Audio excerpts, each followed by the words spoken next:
This is now officially, a standoff. Because the talk, whether it's Terry directly or the agent leaking stuff to media members, that doesn't necessarily create a standoff environment. Even missing mandatory minicamp in June isn't, a standoff situation. But when you get to the first day of training camp, you are officially a holdout. And let's face it, officially as a holdout, that creates now, almost by definition, a true contractual standoff.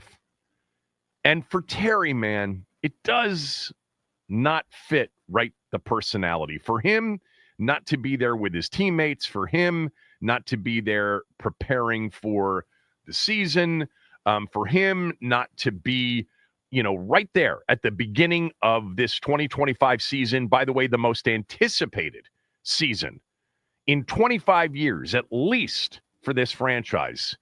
It really means that things right now in the moment must be pretty awful between the two sides.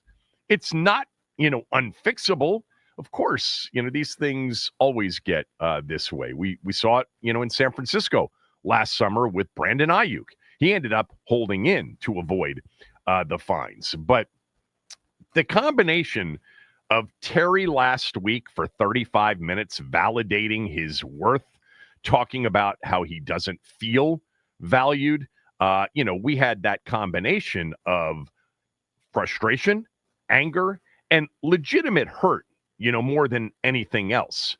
You combine that, which we saw, a week ago? I think it was a week ago today, with him not showing for the first day of camp, it just means things aren't good right now. I'm not off of my position, which is I expect a deal to get done at some point, and for both sides to tell the world, we love each other. It's just business. But I thought there was a really good chance, during this offseason that the deal would be done by now and that Terry wouldn't be a holdout. It's just not him. We know how team first he is. So for it to have come to this, it's not a great sign. Now, it could be a very short-term thing. It could be just to make a point. I don't know. We'll see. He's not there today for the first day of on-field work. I don't have a major problem with what Terry is doing. I think right now there are two sides, his side, their side, and the truth probably lies somewhere in between, which is typical in life. But he feels undervalued. He feels like he's being treated unfairly. And given his track record, and you should always, consider track record when it comes to the character of somebody. I might not be as lenient as a fan on someone else who's under contract. Let's not forget, Terry is under contract. Other players, other situations, I might not be as lenient, as understanding, but Terry's, a unique guy. And we have this history with him for his entire career where he really slogged through some brutal years in what was the most embarrassing front office organization in sports. And yet somehow he was still viewed by the league, by his teammates, by fans as classy in an organization that was essentially the Griswolds. So for him to do this, I feel, empathy for his situation, and I respect it. But with that said, I also continue to lean in the direction of believing in Adam Peters and the front office, and that they are doing what's in the best interest of the organization. They've built up a lot of equity in just, 16, 17 months, whatever it's been since they've been here. Would be January of 2024. So we're talking about, about 18 months since they got here. They've built up a lot of goodwill. And I was going to give them the benefit of the doubt anyway, until they got their until they got some traction. So I think there are smart people in the front office. I think there are people who are also empathetic. I think that's a big part of leadership. In addition to competence and shrewd and savviness, there's a level of empathy with the best of leaders. I think they understand how important Terry is. I think they understand the dynamic of treating him fairly, because they could look badly if they don't. But I trust in what they're doing. I do. And at the same time, I know it's kind of fence straddling, but I understand Terry's position, and I don't hold a grudge or I don't have a gripe with it. But I believe that the team, more likely than not, is doing the right thing. We just don't know, other than the Jeremy Fowler reporting from over the weekend, that Washington is not near $30 million. And he might be much lower than that. And Terry's asking for more than that in terms of an average annual.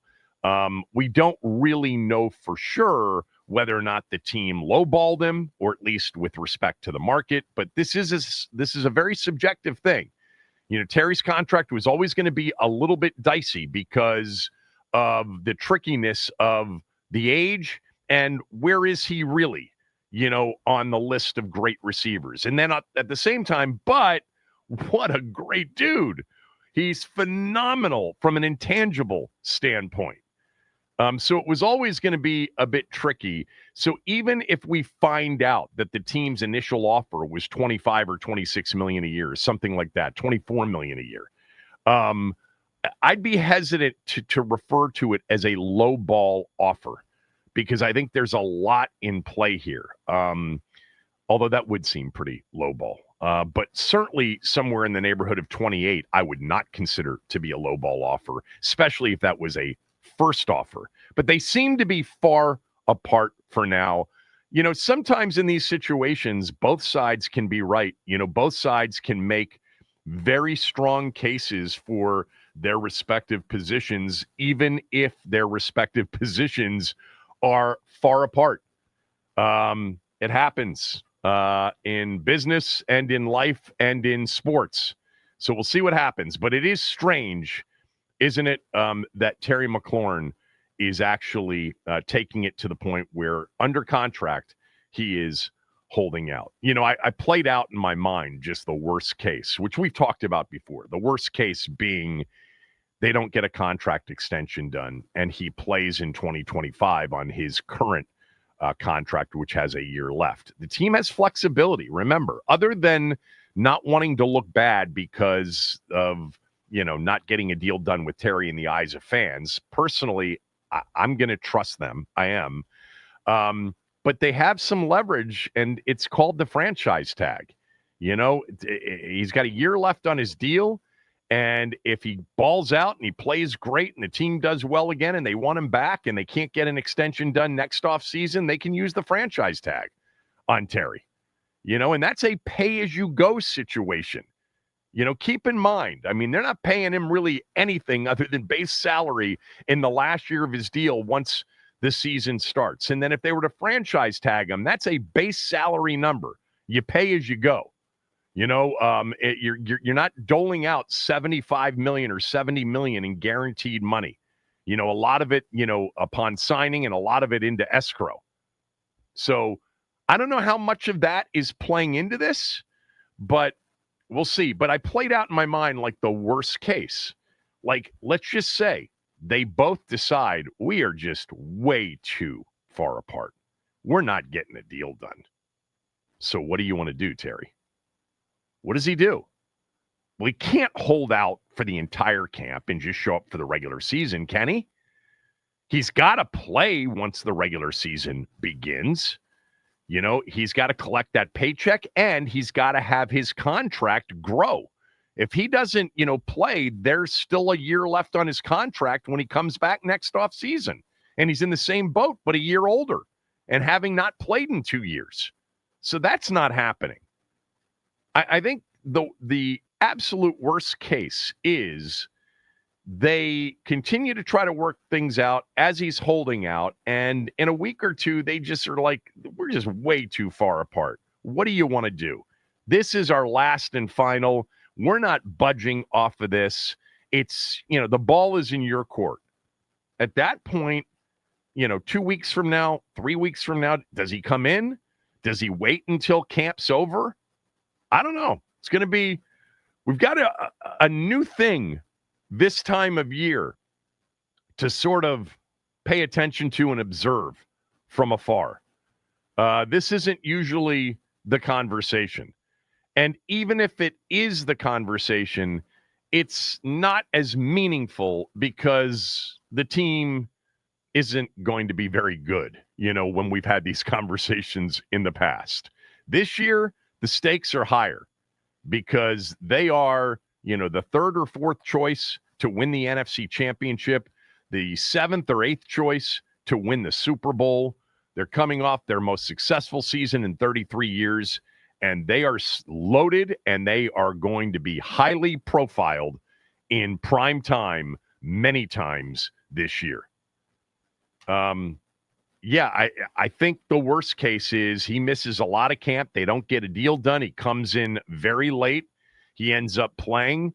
And, there are people out there. Paulie's one of them. And I think it's not an unfair thing to say. It puts him at risk that he's not been out there working and growing with the team. He's missing out on the work, and perhaps physically he's missing out on what he needs to be at 100% when the season begins.